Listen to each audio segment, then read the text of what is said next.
రక్షకుడైన యేసుక్రీస్తు నామమునకే మహిమ ఘనత ప్రభావములు కలుగును గాక.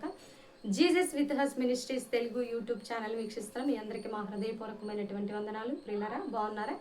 దేవుని యొక్క మహాకృపను బట్టి ప్రతిదినము దేవుడు మనకు అనుగ్రహిస్తున్నటువంటి వాగ్దానాలను బట్టి ప్రభువుని స్తుతిస్తూ గణపరుస్తూ ఈరోజు దేవుడు మనకిస్తున్నటువంటి చక్కని వాగ్దానము సంఖ్యాకాండము 6వ అధ్యాయము 22వ వచనంలో చూద్దాము.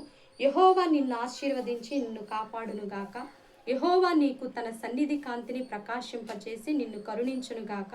యెహోవా నీ మీద తన సన్నిధి కాంతి ఉదయింపచేసి నీకు సమాధానము కలుగచేయును గాక. అట్లు వారు ఇశ్రాయేలు మీద నా నామమును ఉచ్చరించిన నేను వారిని ఆశీర్వదించెదను.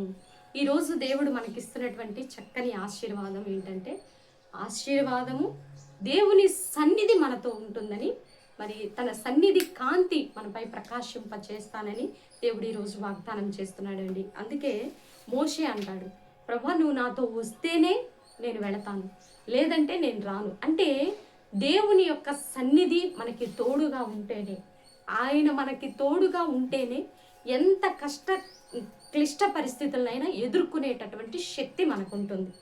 దేవుడు తోడుగా లేనటువంటి వారి జీవితంలో ఏది జరగదు, అది శూన్యంగానే ఉంటుంది. ఒకవేళ ఏదైనా జరుగుతున్నా సరే అది తాత్కాలికంగానే ఉంటుంది, ఫలింపనేది ఉండదు. కాబట్టి దేవుడు ఈరోజు మనకి ఇస్తున్నటువంటి చక్కని వాగ్దానం, నీ జీవితంలో నువ్వు ఏది చేస్తున్నా, అది ఉద్యోగమైనా, వ్యాపారమైనా, సేవ అయినా, లేదా నీ కుటుంబ వ్యవస్థ అయినా, నీ సంఘములో, సమాజంలో, ప్రతి స్థలములో దేవుని యొక్క సన్నిధి నీకు తోడుగా ఉంటుందని దేవుడు ఈరోజు వాగ్దానం చేస్తుండగా, దేవుని సన్నిధిని అనుభవిస్తూ మనము దైవికంగా ఎదుగుతూ దేవుని కృపను పొందుకునే వారిగా ఉండాలని ప్రభునామంలో మనవి చేస్తూ, ఈ యొక్క పరిశుద్ధమైనటువంటి దేవుని సన్నిధిని బట్టి నీవు నీతిగా, న్యాయంగా, యథార్థంగా దేవుని సన్నిధిలో జీవిస్తున్న విధానాన్ని బట్టి అన్ని విషయాలలో నువ్వు ఆశీర్వదింపబడతావు.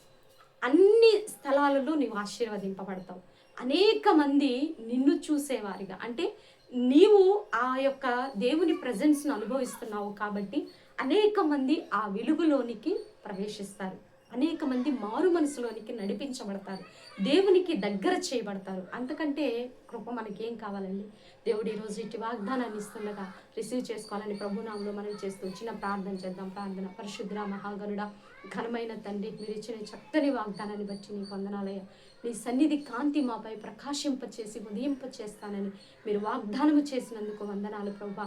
అయ్యా, నీ సన్నిధి అంటే నీ వెలుగు మా మీద ఉన్నప్పుడు అనేక మంది ఆ వెలుగులోనికి రావడానికి అయ్యా నీవు కృప చూపించే దేవుడు అని నాయన, చీకటిలో పాప శాప బ్రతుకుల్లో ఉన్న బిడ్డలకి విడుదల కలిగించేటటువంటి సన్నిధి మాకు తోడుగా ఇస్తున్నందుకు మీ కృతజ్ఞతాస్తుతులు చెల్లిస్తున్నాం.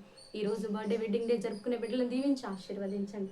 భారతదేశాన్ని దీవించండి, తెలుగు రాష్ట్రాన్ని దీవించండి. వాతావరణ పరిస్థితులను అయ్యా ఎంతో అననుకూలంగా ఉంటుండగా నార్మల్ చేయండి. ఈ ఎల్నినో ప్రభావంను యేసు నామంలో మీరు జీరో చేయండి తండ్రి. అయ్యా నీ సన్నిధిని మాత్రమే తోడుగా ఉంచి కాపాడి సహాయం దయచేయమని అయ్యా, స్కూల్స్కి, కాలేజెస్కి వెళుతున్న బిడ్డల చుట్టూ మీ సన్నిధి ఉంచండి. ఉద్యోగ, వ్యాపారాలు, రైతులు, ప్రతి ఒక్కరిని, ఆయా డిపార్ట్మెంట్స్లో పనిచేసే ప్రతి బిడ్డని మీరు దీవించి ఆశీర్వదించండి.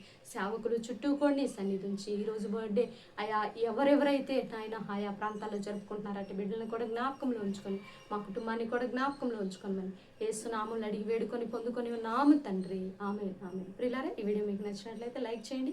దేవుని యొక్క మహాకృప మనకి తోడుగా ఉండి నడిపించును గాక. God bless you. Praise lord.